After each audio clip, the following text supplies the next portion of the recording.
గురుగారు నమస్కారం. ఓం నమః శివాయ. గురుగారు ఎప్పటిలాగే ఒక మంచి మోటివేషన్ స్టోరీతో మన ప్రోగ్రామ్ స్టార్ట్ చేద్దాం. చిన్న కథ చెప్పుకుందాం. అందులో చాలా మంచి రోజు దశమి ఈరోజు మాఘమాసం. ఒక చిన్న కథ చెప్పుకొని కర్పూలకు వెళ్దాం. ఒక రాజుగారు కొలువుదీరున్నాడు.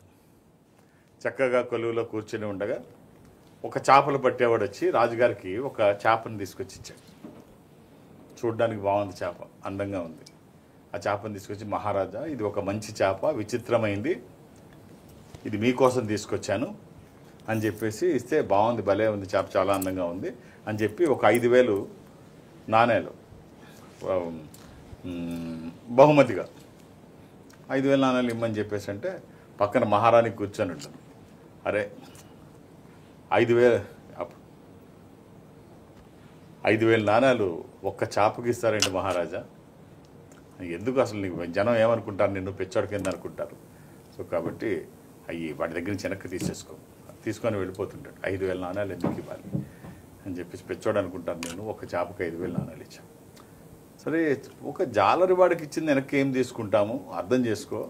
వాడు చేపలు పట్టుకునేవాడు, వాడు తెచ్చి ఇచ్చాడు బహుమతి, దానికి మనం వెనక్కి తీసుకోవడం ఏం బాగుంటుంది అంటే, ఏదో ఒకటి చెప్పు తీసుకో, ఏం చెప్పమంటావు అంటే, ఏం లేదు, నువ్వు ఇచ్చిన చేప ఆడ చేప మగ చేప అని అడుగు.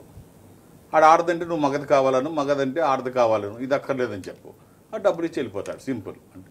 సరే, ఏం చేస్తాడు, రాణి చెప్పింది తినకపోతే మళ్ళీ సాయంత్రం మళ్ళీ తిండి పెట్టదు, రాజుకైనా తప్పదు ఈ బాధ. సరే, వాడిని పిలిచి అడుగుతాడు, నువ్వు ఇచ్చిన చేప ఆడా మగ అని. వెనక్కి పిలిచి అడిగితే, ఆడా కాదు మహా కాదు మహారాజా, అది అందమైన చేప, ఒక గొప్ప చేప, మీకోసమే తెచ్చాను, అది ఆడదా మగదా ఇక్కడ విశేషం కాదు అంటే, సెహబాష్, బాగా చెప్పావు, ఇంకొక 5,000 నాణేలు ఇవ్వండి అంటాడు. ఆ రాణి, ఇదేమిటి పిచ్చముండా వాడు 5 ఎక్కువ అంటే ఇంకొక 5 ఇస్తున్నాడు, అసలు ఏం చేస్తున్నావు నీకు అర్థమవుతుందా అంటే, ఈలోపు ఒక నాణ్యం కింద పడిపోతుంటే దానికోసం నెతుక్కుంటుంటే అది ఎక్కడ కనిపించదు.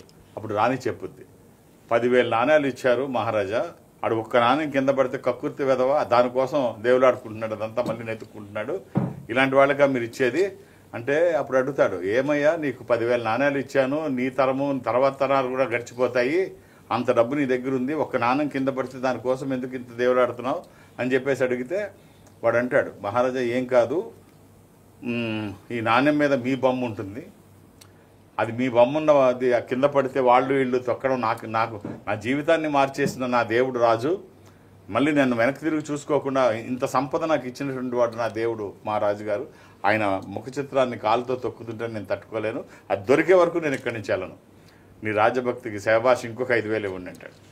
సో వీడు మొత్తం రాజ్యం కూడా ఇచ్చేసేటట్టున్నాడు.